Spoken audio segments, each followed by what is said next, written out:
परमेश्वर के पाक पवित्र नाम की तारीफ हो कि हम सब खुदावंद खुदा की हज़ूरी में हैं।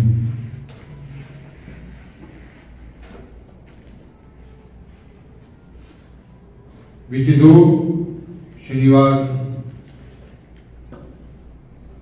बाइबल में से निकल आओ और जिनके अंदर ये पहचान हो चुकी है अपने इर्द गिर्द, जो अपने जीवन में अपनी पहचान को लागू करें और उन लोगों से झूठी शिक्षा से और ऐसी बातों से निकल आए।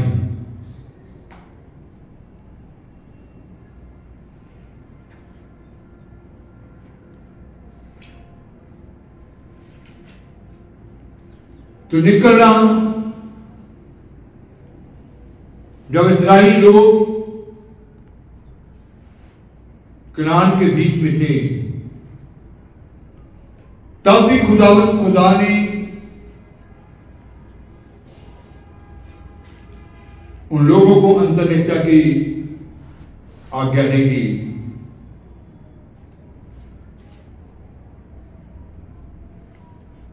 व्यवस्था 7 बाब उसकी 3 और 4 आयत को पढ़ेंगे।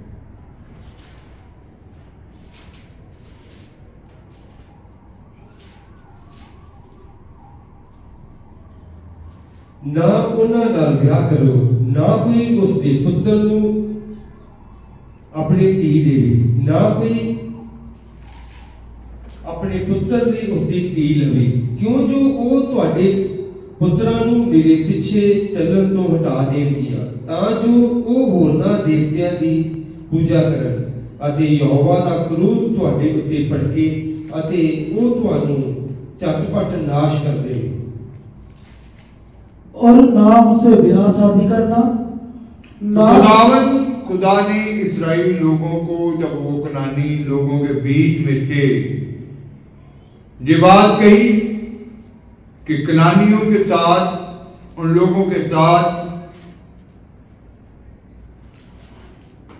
जो वहां और भी जातियां थी, ना उनसे शादी ब्याह करना और ना उनकी बेटी को अपने बेटे के लिए ब्याह लेना, ना उनकी बेटी को अपने बेटे के लिए ब्याह लेना, क्योंकि वो तेरे बेटे को मेरे पीछे चलने से बहकाएगी और दूसरे देवताओं की उपासना करवाएगी और इसका यहोवा का कोप तुम पर बरक उठेगा। फिर से 3 और 4 है।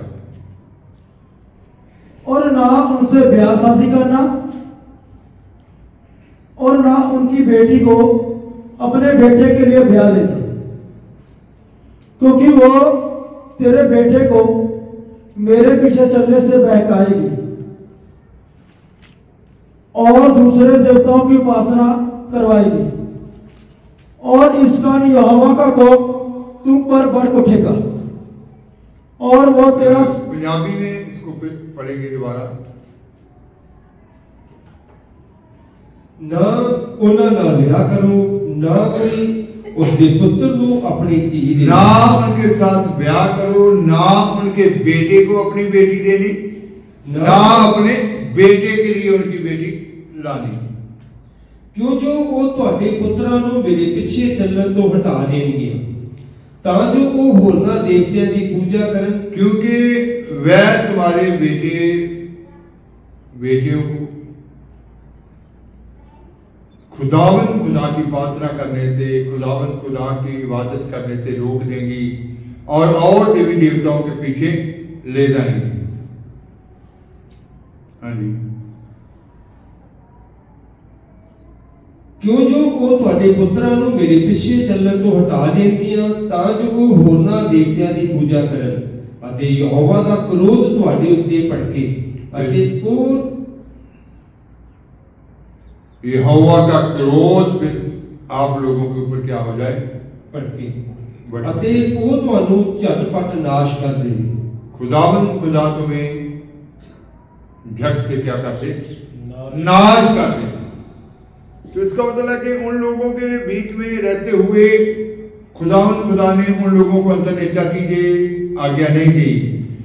यीशु मसीह के समय के बीच में भी जब यीशु मसीह का समय था उस वक्त भी यही था। कैसे और क्या पढ़ेंगे? यूना की नील 14 बाब उसकी 6 है।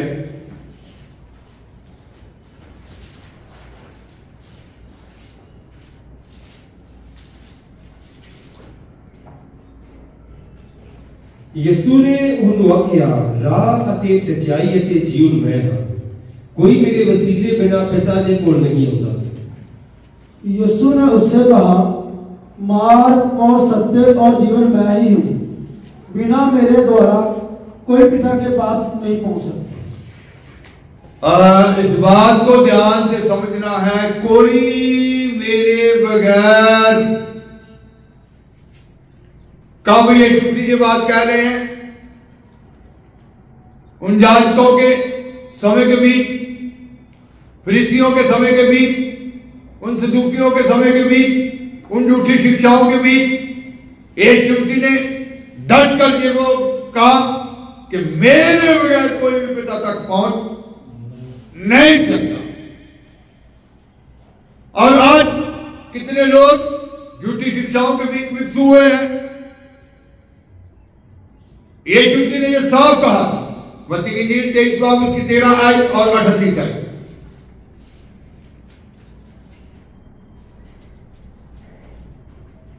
पर जिहड़ा चंगी जमीन विच बीजिया गया, 23 बाब उसकी 13 आयत और 38 आयत। 23 की 13 आयत और 38 आयत मत्ती की इंजील। पर हे कपटी ग्रंथियों ਅਤੇ ਫਰੀਸੀਓ ਤੁਹਾਡੇ ਉੱਤੇ ਹਾਏ ਹਾਏ, ਇਸ ਲਈ ਜੋ ਤੁਸੀਂ सुर्ग के राज को मनुखों के अगे बंद कर दे। ये लोग दुआ करने वाले लोग हैं, ये लोग रोजा रखने वाले लोग हैं, ये लोग दुश्मन देने वाले लोग हैं। यीशु इनको साफ साफ नहीं कह रहे हैं, हे कपटी फरीसियों, हे कपटी ग्रंथियों। पढ़ेंगे, वेखो तुहाडा घर तुहाडे लई उजाड़ छड्डिया जांदा है। 13 हिंदी में 13 और फिर उसके बाद 38। हे कपटी शास्त्रियों और फरीसियों, तुम पर हाय, तुम मनुष्यों के लिए स्वर्ग के राज्य का द्वार बंद करते हो। हे कपटी फरीसियों, हे कपटी ग्रंथियों, हे कपटी शास्त्रियों, तुम पर हाय, तुम मनुष्यों के लिए स्वर्ग का राज्य बंद कर रहे हो। आज कितने चमत्कार दिखाने वाले उनको स्वर्ग राज्य से रोक रहे हैं, उनको ये संसारिक लॉलीपॉप पकड़ाने के लिए अपने पीछे लगा रहे हैं और उनको ये झूठी बरकतों का लालच देकर स्वर्ग राज्य के लिए रोक रहे हैं। कितने ऐसे खादम हैं जो झूठे ये शारीरिक चमत्कार दिखाकर और उनको स्वर्ग राज्य के लिए रोक रहे हैं। थोड़ी देर पहले मुझे मालूम हुआ कि बहुत सारे टीवियों के बीच में चलने वाले लोग अंकित रूला के वो पहले उधर बंदगी देखते हैं और बाद में कुछ लोग उधर से निकलकर उधर चले जाते हैं। किस लिए? संसारिक बरकत के लिए। और जो स्लीव उठाने वाली शिक्षा उसको छोड़ दिया और संसारिक बरकतों के पीछे भागना शुरू कर दिया। हे ऐसे खातमों, तुम लोग उन लोगों को स्वर्ग राज्य से जाने के लिए रोक रहे हो। और उनको क्या कहा गया था? 38 है,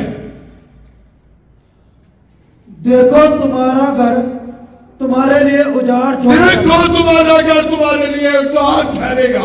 ऐसे खादम लोग, ऐसी झूठी शिक्षाएं, ऐसे झूठे खादम जिन्होंने लोगों को असल शिक्षा से रोक दिया है, उनके घर लिखा गया तुम्हारे घर तुम्हारे लिए उजाड़ छोड़ दिए गए हैं। आप ईश्वर ने सुन चुके हैं, बड़े बड़े पहाड़ गिरने वाले हैं, बड़े बड़े ऊंचे जो संस्थाएं हैं जहाँ बड़ी बड़ी ऊंची सेवकाइयां वो गिरने वाली हैं।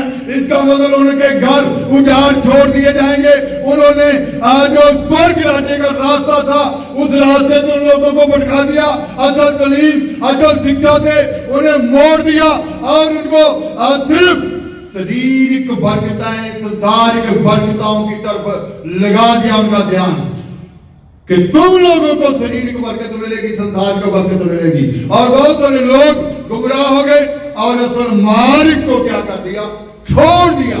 उस सत्य के मार्ग को छोड़ दिया और खुदा के वचन को छोड़ दिया, और बहुत सारे लोग सिर्फ एक दुनियावी बरकतों के पीछे भागने लगे। तो यीशु मसीह के समय में भी ये अंतर्नेता की आज्ञा खुदा ने नहीं दी। यीशु मसीह ने डट कर उनको सच्ची जो उपासना थी उनके बारे में स्पष्ट बोला, कोई मेरे बगैर स्वर्ग के बीच और परमेश्वर तक पहुंच नहीं सकता। उन जातकों के समय में, उन यहूदियों और फरीसियों के समय में, शास्त्रियों के समय में डट कर ये कहा, मेरे बगैर।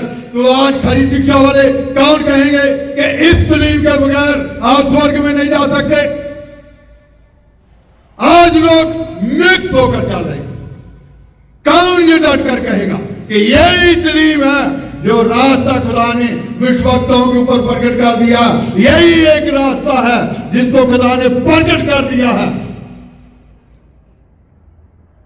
यही इसी रास्ते पर चलने से आप पिता तक पहुंच सकते हैं, स्वर्ग तक पहुंच सकते हैं, सियोन तक पहुंच सकते हैं।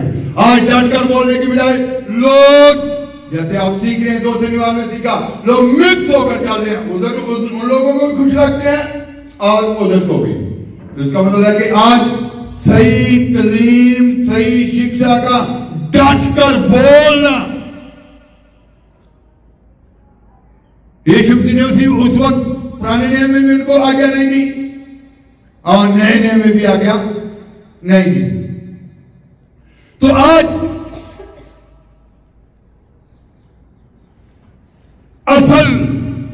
असल के लिए सच बोलना, कि सच्चाई के मार्ग को दान करो। जब झूठी शिक्षाओं से, ऐसी संस्थाओं से नाता तोड़ दिया जाता है, फिर समस्याएं पैदा होती हैं। सच बोलने वालों के लिए समस्याएं पैदा हो जाती हैं। विरोधी लोग उनके विरोध में खड़े हो जाते हैं। सभी सच को ग्रहण नहीं करते।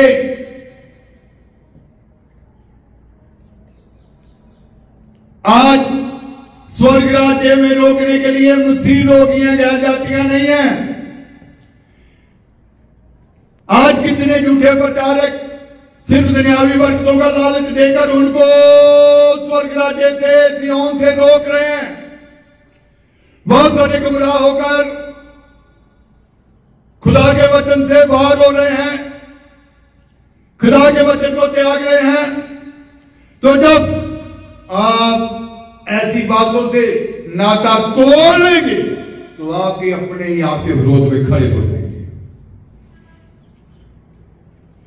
वो आपका परिवार हो सकता है, आपके भाई बहन हो सकते हैं, आपके रिश्तेदार हो सकते हैं, आपके नजदीक चलने वाले हो सकते हैं। यीशु मसीह ने कहा था, बहुत सारे लोग उन लोगों के भी सच नहीं बोल पाते, यीशु मसीह का इनकार करते हैं, खरी शिक्षा का इनकार कर देते हैं। तो यीशु मसीह ने क्या कहा था? मत्ती की इंजील 10 बाब 32 आयत से 37 आता है।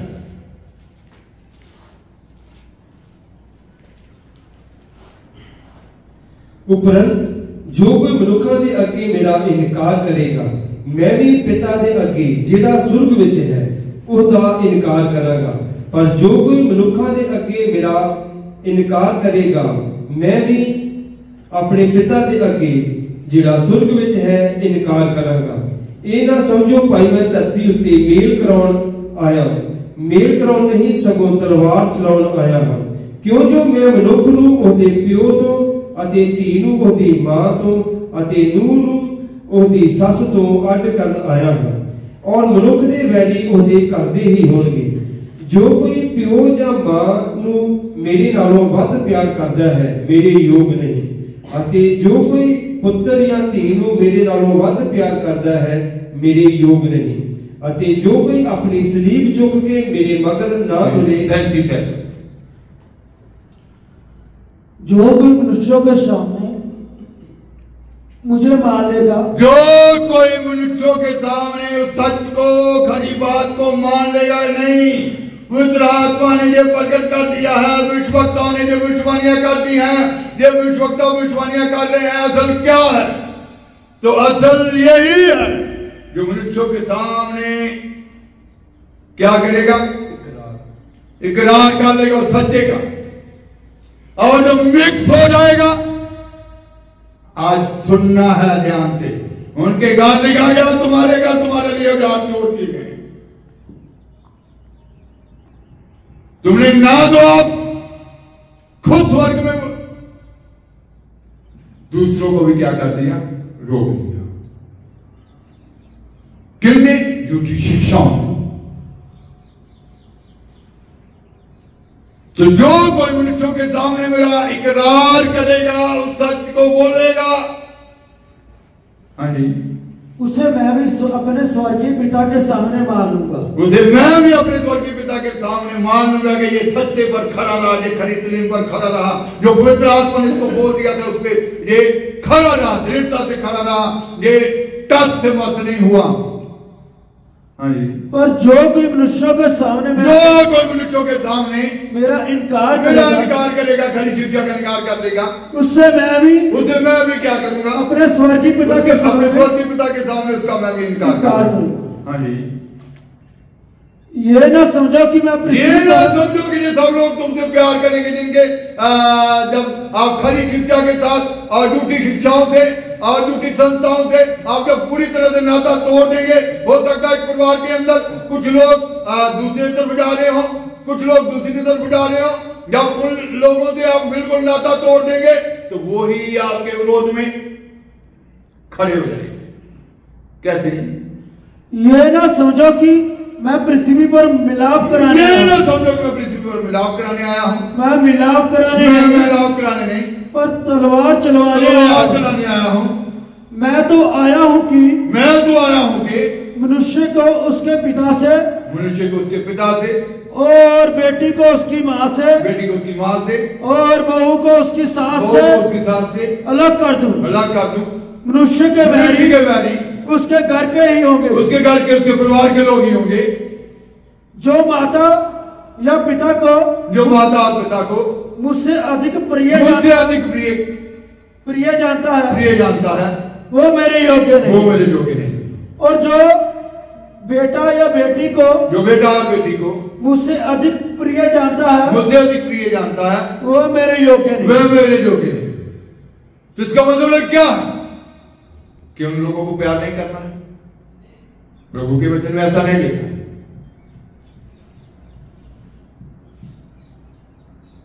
प्रिय जानता है का मतलब क्या है कि उन लोगों को प्यार करना छोड़ देना। प्रभु ने ऐसा नहीं कहा कि उनको प्यार करना छोड़ दो, उनको प्यार करो, लेकिन सच्चाई का जो वचन है, खराई का जो वचन है, उससे आपका अधिक प्यार होना चाहिए। उस वचन के विरुद्ध में आपको कभी भी मिक्स नहीं होना, उस वचन के ऊपर अटल रहना है कि नहीं भी ये सच्चाई का जो वचन है, जो खुदा ने कह दिया है, इसके विरोध में मैं नहीं जाऊंगा। सच्चाई के वचन से, यहोवा के उस वचन से, जो सच्चाई का वचन है, उससे प्यार करना है, उससे अधिक प्यार करना है, उसके ऊपर अटल रहना है। उसके लिए हो सकता है आपके रिश्तेदार, बहुत सारे रिश्तेदारों के कारण ही गुमराह हो जाते हैं। कहते हैं कि हमारे रिश्तेदार वहां जाते हैं तो सोचा कि चलो वो सच को जानते ही होते हैं, फिर भी तो इसका मतलब है कि जब आप ऐसी चीजों से नाता तोड़ेंगे तो फिर वो आपके क्या हो जाएंगे? वृक्ष के वैरी उसके घिराने के लोग होंगे। तो इसका मतलब है कि सच्चाई के वचन के ऊपर खड़े रहना, उससे खुदा के वचन से सबसे ज्यादा मोहब्बत करनी है कि नहीं, इस बात के विरुद्ध में हम नहीं जा सकते।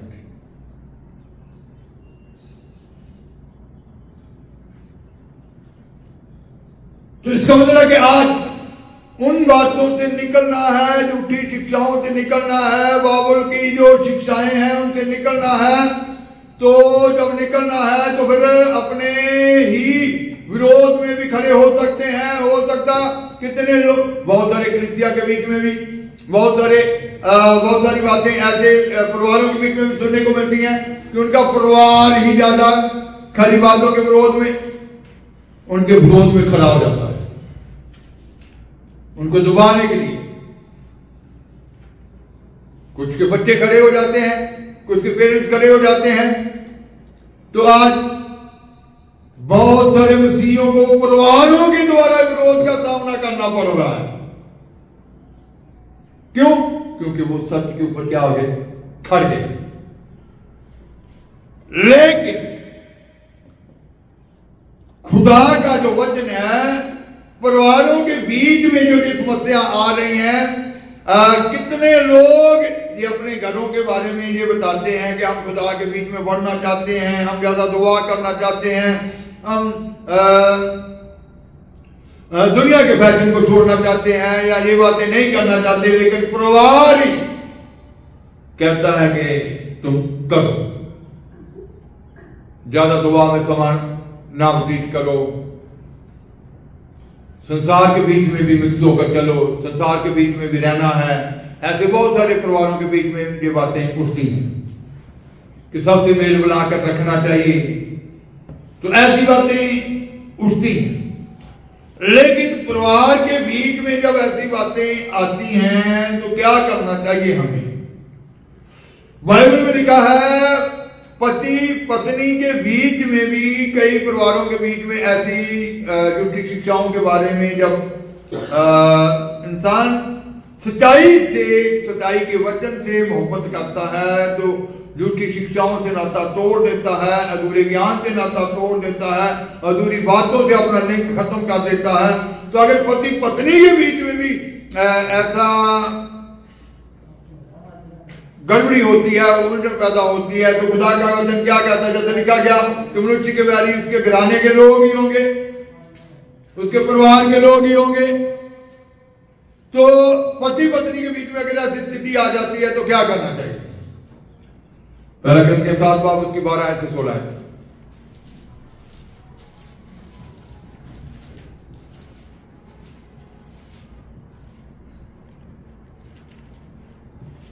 पर रहंदियां नूं प्रभुता नहीं, सगों मैं ही कहता है, भाई जे किसी भरा दी बेप्रतीत पत्नी होवे अते ਇਹ ਉਸ ਦੇ ਨਾਲ ਵਸਣ ਨੂੰ ਪ੍ਰਸੰਨ ਹੋਵੇ ਤਾਂ ਪੁਰਖ ਉਹਨੂੰ ਨਾ ਤਿਆਗੇ, ਅਤੇ ਜਿਹੜੀ ਪਤਨੀ ਦਾ ਬੇਪਰਤੀਤ ਪਤੀ ਹੋਵੇ ਅਤੇ ਇਹ ਉਸ ਦੇ ਨਾਲ ਰਹਿਣ ਨੂੰ ਪ੍ਰਸੰਨ ਹੋਵੇ ਤਾਂ ਉਹ ਆਪਣੇ ਪਤੀ ਨੂੰ ਨਾ ਤਿਆਗੇ, ਕਿਉਂ ਜੋ ਬੇਪਰਤੀਤ ਪਤੀ ਆਪਣੀ ਪਤਨੀ ਦੇ ਕਾਰਨ ਪਵਿੱਤਰ ਹੋਇਆ ਅਤੇ ਬੇਪਰਤੀਤ ਪਤਨੀ ਉਸ ਭਰਾ ਦੇ ਕਾਰਨ ਪਵਿੱਤਰ ਹੋਈ ਹੈ। ਨਹੀਂ ਤਾਂ ਤੁਹਾਡੇ ਬੱਚੇ ਅਸ਼ੁੱਧ ਹੁੰਦੇ पर होता पवित्र है। 12 से 16। पर जे वो प्रतीतवान अड होवे तां अड होण दे जहे हाल विच कोई भरा जां भैण बंधन विच नहीं है, पर परमेश्वर ने सानू सुलह दे लई सद्या है। हे पत्नीए, तू किकुर जानती है जो तू अपने पति नू बचा लवेगी, अथवा हे पति तू किकुर जानता है जो तू अपनी पत्नी नू बचा लवेगा। दूसरों से प्रभु नहीं परंतु मैं ही कहता हूं, यदि किसी भाई की पत्नी विश्वास ना रखती हो, जो खुदा की बातों के ऊपर विश्वास नहीं करती और उसके साथ रहने से प्रसन्न हो, उसके साथ रहने से प्रसन्न हो के कहती कि मैं तो विश्वास नहीं करती, तो वह, लेकिन मैं तुम्हें भी कुछ नहीं कहती है, तो हाँ जी, तो वह उसे ना छोड़े।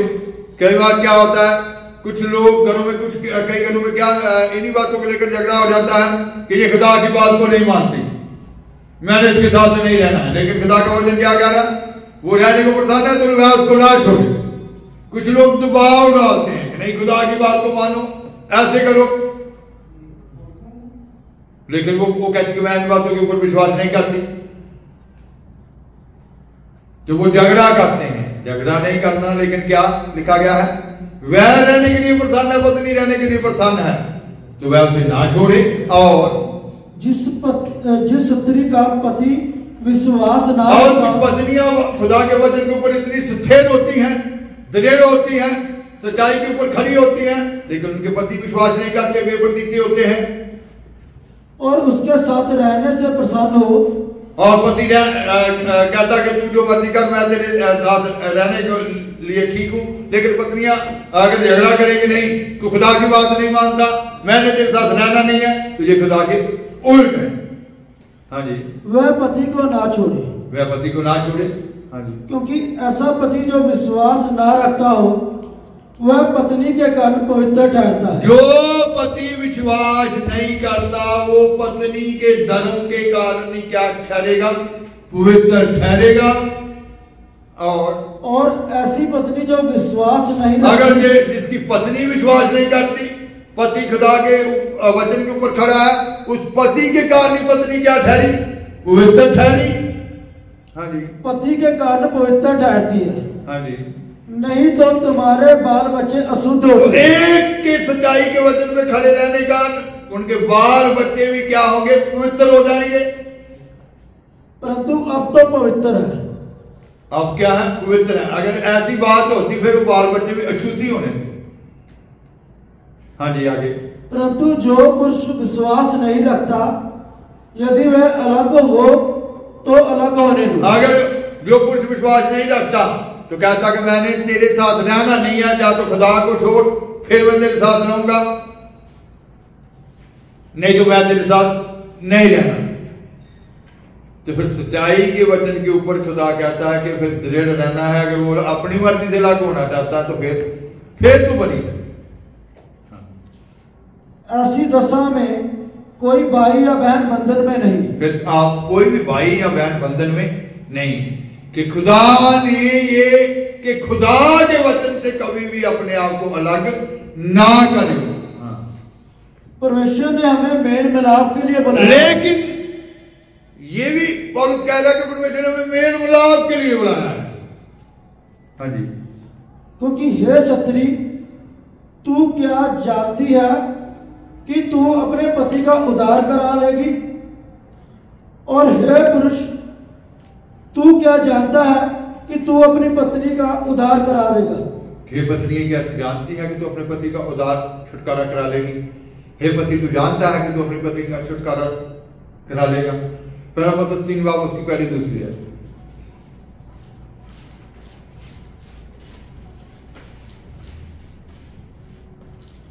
इसी प्रकार हे पत्नियों, अपने पतियां दे अधीन होवो, भाई जे कोई बचन ना भी मनदे हों तां वो बचन तो बिना अपनी पत्नियां की चाल ढाल के कारण खिंचे जान, जिस वेले वो तुहाडी पवित्र चाल ढाल नूं जो अदब दे नाल होवे वेख लैन। हे पत्नियों, तुम भी अपने पतियों के अधीन रहो। हे पत्नियों, तुम भी अपने पतियों के अधीन रहो। अगर पति विश्वास नहीं करते खुदा की बातों के ऊपर, तो इसलिए कि यदि इनमें से कोई ऐसे हो जो वचन को ना मानते हो, इनमें से ऐसे हो जिनके पति खुदा के वचन को नहीं मानते, खुदा के वचन के ऊपर नेता नहीं लाते, तो भी तुम्हारे बहस तो भी, हाँ जी, तुम्हारे बहस पवित्र चाल चलन को देखकर बिना वचन के अपनी अपनी पत्नी के चाल चलन के द्वारा खिंच जाए, तो भी जो तुम्हारा खुदा के ऊपर भय है, खुदा के वचन के ऊपर आपका भरोसा है। पंजाबी में इसको फिर से पढ़ो। इसी प्रकार हे पत्नियों, अपने पतियां दे अधीन होवो, भाई जे कोई वचन ना भी मनदे हों तां वो वचन तो बिना अपनी वचन के बगैर, जब उनकी पत्नी खुदा के बीच में है, वो एक अच्छा नमूना दे रही है, उसका चाल डाल जो है बदल चुका है, वो खुदा के भय में रह रही है, और उसका चलना फिरना, उसका बोलना चालना बदल चुका है, उसकी जुबान से बहुत मिठास आ चुकी है, और उसकी बातें जो है हर समय खुदा की बातें हैं। चाल डाल देखकर वचन को उसने नहीं स्वीकार किया, लेकिन उनकी चाल डाल देखकर ही क्या हो जाएगा? वो बच जाएगा। Hallelujah, hallelujah. उनकी चाल डाल को देखकर, हाँ जी, ਤਾਂ ਉਹ बचन तो बिना अपनियां पत्नियां दी चाल ढाल के कारण चाल चलन के कारण उनका जो चरित्र है उनके कारण खुदा की तरफ अपनी पत्नी की तरफ पत्नी की बातों की तरफ खींचे चले आएंगे। उनको वचन सुनाने की जरूरत नहीं पड़ेगी। बगैर वचन के भी वो क्या हो जाएंगे, ईमान में आ जाएंगे। बगैर वचन के ही वो, उन्होंने वचन नहीं सुना, उनको बैठकर बड़ी बड़ी आयतें पढ़ के नहीं सुनानी पड़ी, लेकिन पत्नी का चरित्र, उसका चाल चलन, उसका बोल चाल, ये सारी बातें देखी, उसकी हलीमी देखी, उसकी नम्रता देखी, और फिर वो कहेगा कि सचमुच इसमें खुदा है, इसमें खुदा का रूह है। फिर उसको वचन से पढ़कर बताने की जरूरत नहीं पड़ेगी कि नहीं तू नाश हो जाएगा, लिखा है पाप की मजदूरी मौत है, पढ़कर बताने की भी जरूरत नहीं पड़ेगी। वो अपने आप ही क्या हो जाएगा, खींचा चला जाएगा। और जिस वेले वो तुहाडी पवित्र चाल ढाल जो अदब दे नाल होवे वेख लैन, उन्होंने अपनी आंखों से देखना है पहले कि जिस संगत में जाती है जिसमें क्या बदलाव है। कुछ लोग, कुछ बहनें खुदा की भी बदनामी करवाती हैं, खुदा के खादमों की भी बदनामी कराती हैं। कैसे, जब घर में ही अच्छा नमूना नहीं देना है तो फिर उन्होंने झगड़ा करना है कि यही सीखने जाती है। 2-2 घंटे दुआ में तो बैठी रहती है, क्या सीखती है, क्या दुआ करती है। तो उसका मतलब है कि बोल रही जो है ये भी एक सही होनी, चाल ढाल उसने देखनी है, उसने आपके जीवन को देखना है। अगर आप सच्चाई के वचन के ऊपर खड़ चुके हैं तो फिर एक नमूना देना है, एक लक्ष्य बनना है।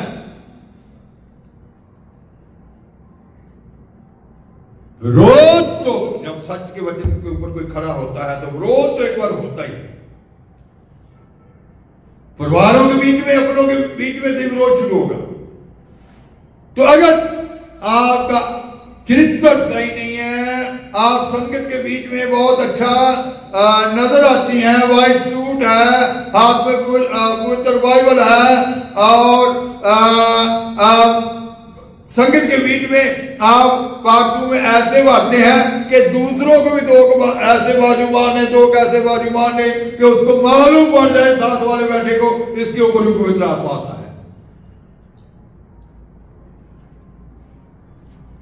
तो दूसरी बहनें कहेंगी ये तो बहुत पाकू में बातें हैं, लेकिन घर में किसने देखना है? पति ने देखना है कि इसके बीच में असली रूह काम कर रहा है या कौन सा रूह काम कर रहा है। उसने चरित्र देखना है, उसने बोल चाल देखनी है, उसने चाल ढाल देखनी है। झगड़ा नहीं करना। पौलुस ने कहा वो बेप्रतीता है तो आपके विश्वास के कारण वो पवित्र हो जाएगा। खुद अलग होना चाहता है कि नहीं मैं तेरे साथ नहीं रह सकता, तो खुदा को मानती है। फिर प्रभु का वचन क्या कहता है, पौलुस क्या कहता है कि फिर तुम बंधन में नहीं हो, क्योंकि उसकी खुद की मर्जी है। अगर वो कहता है कि ठीक है मुझे तेरी भक्ति से कोई भी परेशानी नहीं है, मैं तो तू का जो भी करती है, तो फिर आप उसको झगड़ा नहीं कर सकते कि ये खुदा की बात नहीं मानता, ये दुआ नहीं करता, ये बाइबल नहीं पढ़ता, बहुत कहती है। उसको कहना नहीं है, अपने जीवन से यीशु को दिखाना है, चरित्र को दिखाना है। बहुत सारे घरों में झगड़ा इसलिए होता है कि वो बार बार कहने से नहीं हटती, फिर आगे से वो भी गुस्से में आ जाता है। दिखाना यहां से है कि मैं भक्ति वाली हूं, अपनी जुबान से दिखाना है, अपने चाल ढाल से दिखाना है, कामों से दिखाना है, क्योंकि आप अपना कर्तव्य पूरा करें। क्योंकि पतरस ने पहली लाइन में क्या कहा था, हे पत्नियों अपने पतियों के क्या रहो, अधीन रहो। उसका मतलब क्या था कि आप अपने कर्तव्य को पूरा करो, उनको समय से खाना चाहिए उनको समय से खाना दो, वो प्रभु को नहीं मान रहे हैं, वो विश्वास नहीं कर रहे हैं, लेकिन आप अपना कर्तव्य पूरा निभाओ।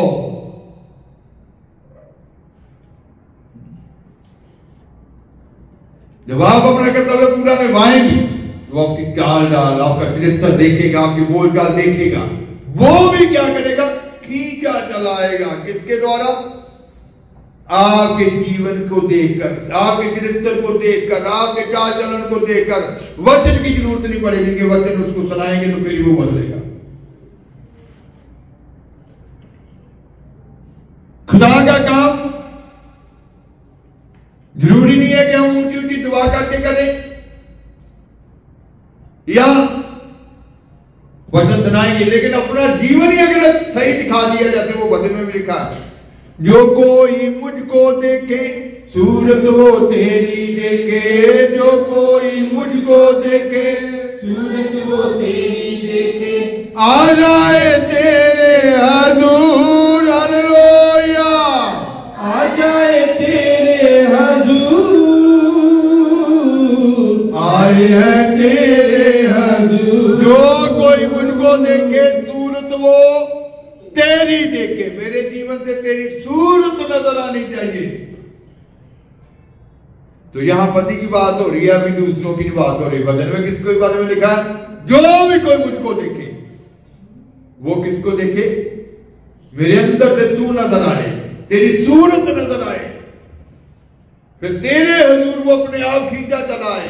उसको वचन नहीं सुनाना पड़ा, उसके लिए दुआ नहीं करनी पड़ी, लेकिन उसने चाल डाल देखी है, आपका जीवन देखा है, शुद्ध जीवन देखा है, पवित्र जीवन देखा है, पवित्र वो चाल देखी है, आपकी जुबान से मिठास देखी है, आपके अंदर से नम्रता देखी है, सहनशीलता देखी है, बड़ी अलीमी देखी है, और वो भी कहेगा किसके अंदर? खुदा का रूह है।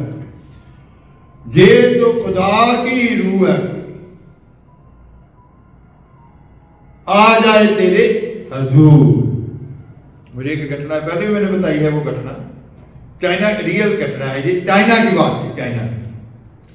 चाइना के अंदर वो पहाड़ी एरिया था, तो पहाड़ों में जो खेत होते हैं वो छोटे छोटे बनाए होते हैं कि पानी नहीं ठहरता, तो छोटे छोटे खेत।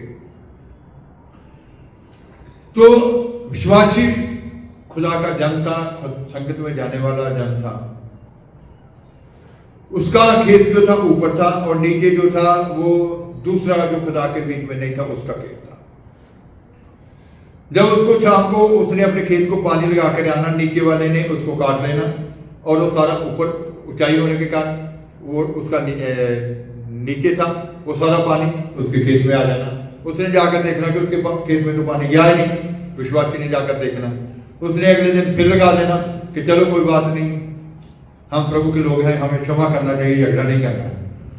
तो उसने फिर रात को क्या करना, दूसरे आदमी ने वो उसको जो पानी रोकने के लिए बनाया जाता है, उसको तोड़कर पानी फिर अपने खेत में लगा लेना। और जब उसने सुबह जाकर देखना और उसके खेत में तो पानी है नहीं। कुछ दिन ऐसे ही चला। उसने दूसरे विश्वासी भाई बहनों से कहा कि मिलकर दुआ करेंगे, वो भाई ऐसे कर रहा है मेरे साथ, मेरे खेतों में पानी नहीं रुकने देता और अपने खेतों में ले जाता है सारा पानी। तो उन्होंने कहा कि दुआ करने की जरूरत नहीं है, ऐसे करो कि आज सीधा ही उसके खेत में जाकर पानी लगा दो। तो उसने ऐसे किया कि उसके खेत में जाकर पानी लगा दिया। वो रात के समय में आया कि आज फिर मैं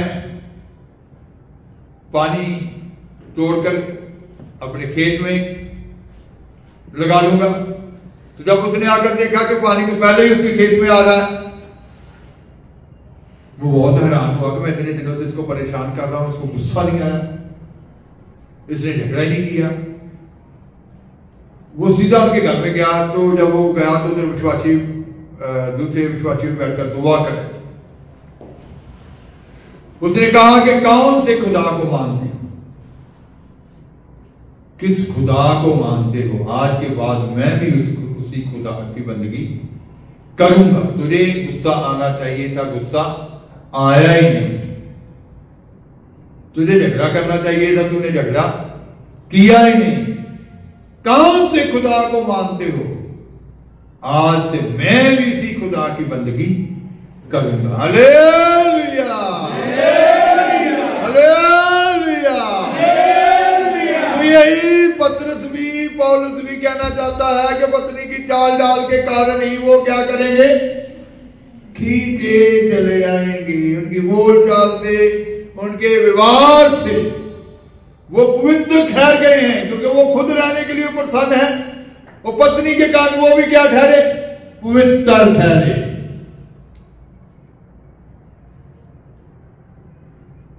हाँ जी, आगे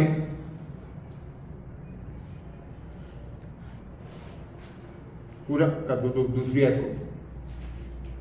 जिस वेले वो ਤੁਹਾਡੀ पवित्र चाल टाल ਨੂੰ जो अदब ਦੇ ਨਾਲ ਹੋਵੇ ਵੇਖ ਲੈ। उसी पवित्र चाल ढाल को जब वो देख ले, तो इसका मतलब उन्होंने आंखों से देखना है। आप ऊंची ऊंची दुआ कर रहे हैं उनके पास बैठकर, आप बता रहे हैं कि नहीं यीशु के वचन में ये लिखा है, कलाम में ये लिखा है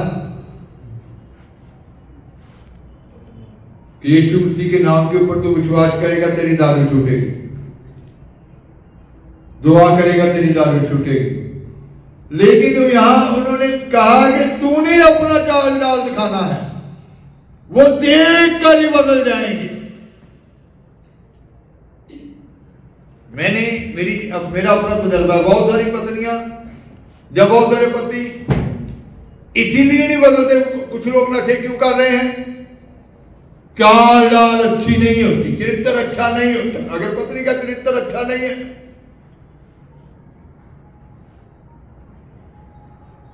तो पति नहीं बदल रहा। नमूना किसको दिखाने के लिए कहा था? पत्नी को। इसका मतलब अगर आप संगत के साथ जुड़ चुकी हैं, सच्चाई के वचन पे ऊपर खड़ चुकी हैं, तो फिर दिखाना है उस सच्चाई को अपने जीवन से, खुदा का जीवन दिखाना है। तो आज जब आप झूठी शिक्षाओं से, ऐसी बातों से, अधूरे ज्ञान से आप अपना लिंक तोड़ेंगे, तो यीशु मसीह की तरह यीशु मसीह के समय भी, याजकों के समय में, फरीसियों के समय में, शास्त्रियों के समय में, यह से यीशु मसीह ने डट कर कहा था, मेरे बगैर कोई पिता तक पहुंच, आपकी भक्ति पिता तक लेकर नहीं जाएगी। उनके कहने का मतलब था आप रोजे रख रहे हैं, ये पिता तक नहीं लेकर जाएंगे। आप स्वर्ण देते हैं, ये पिता तक नहीं लेकर जाएंगे। आप हैकल में लोगों को सप्ताह में एक दिन बुलाते हैं, ये पिता से नहीं बुलाएंगे। मेरे बगैर कोई पिता तक पहुंच नहीं सकता। तो आज जो सच्चाई का वचन तुम पर प्रकट कर दिया गया है पवित्र आत्मा के वसीले से, तो आज उसको डट कर समाज के बीच में बोलना है कि यही सत्य है। Hallelujah, hallelujah. जब आप डट कर बोलेंगे, यीशु जी ने कहा था अगर आप इनकार करोगे तो मैं भी क्या कर दूंगा? आप मिक्स हो जाओगे। इनकार करने का मतलब है कि जब आप उनकी बातों से भी सहमत हो जाओगे। इधर पाक लोगों के संगत में आए, नबियों के सामने, हाँ जी ठीक है कि मैं विश्वासियों के ऊपर विश्वास करता हूं। उधर गए, वो तो ऐसे बोलते रहते हैं। चलो, कुछ लोग ऐसे होते हैं, उन लोगों को भी खुश कर दिया, नहीं मिशन वालों को भी थोड़ा खुश रखेंगे तो अच्छा रहेगा। क्या मालूम मिशन ने क्या दे देना है। कहो इसका मतलब है कि आज सच्चाई के वचन के ऊपर स्थिर रहना है, तो फिर आपका परिवार भी आपका विरोध कर सकता है, आपके लिए समस्याएं पैदा हो सकती हैं, वो आपसे झगड़ा शुरू हो जाएगा आपके घर में, पत्नी पति के बीच में भी तकरार पैदा हो सकती है।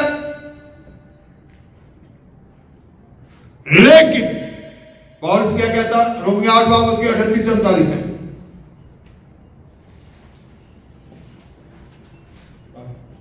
8 बाब उसकी 38-39 है।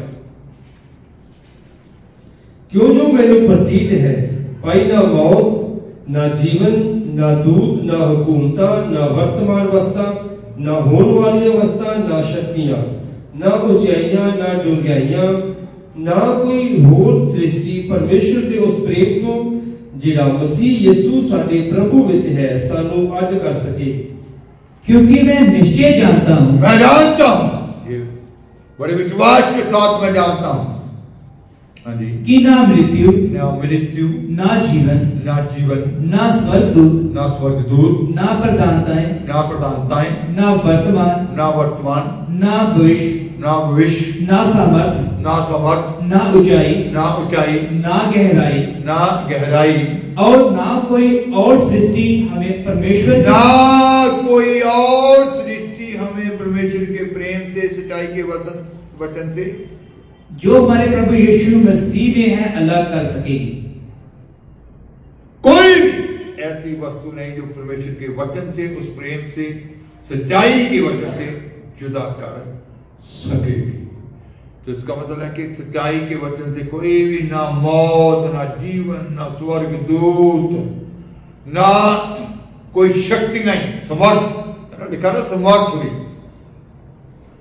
कुछ भी ऐसी बात हमें उस असल से अलग नहीं कर सकती।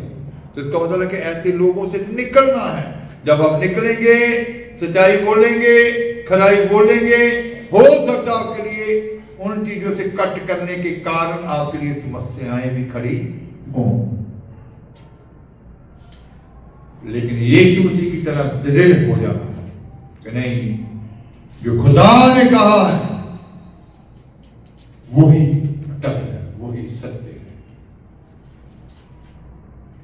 और कोई भी ऐसी वस्तु उस परमेश्वर के प्रेम से, उस वचन से, उस सच्चाई से तुम्हें जुदा नहीं कर सकती। ये रिश्ते नाते भी तुम्हें जुदा नहीं कर सकते। तो इसका मतलब है कि कैसे इन स्थितियों के बीच में चलना है, जब परिवारों के बीच में जब आप पूरी तरह से अटल हो जाते हैं सच्चाई के वचन के ऊपर,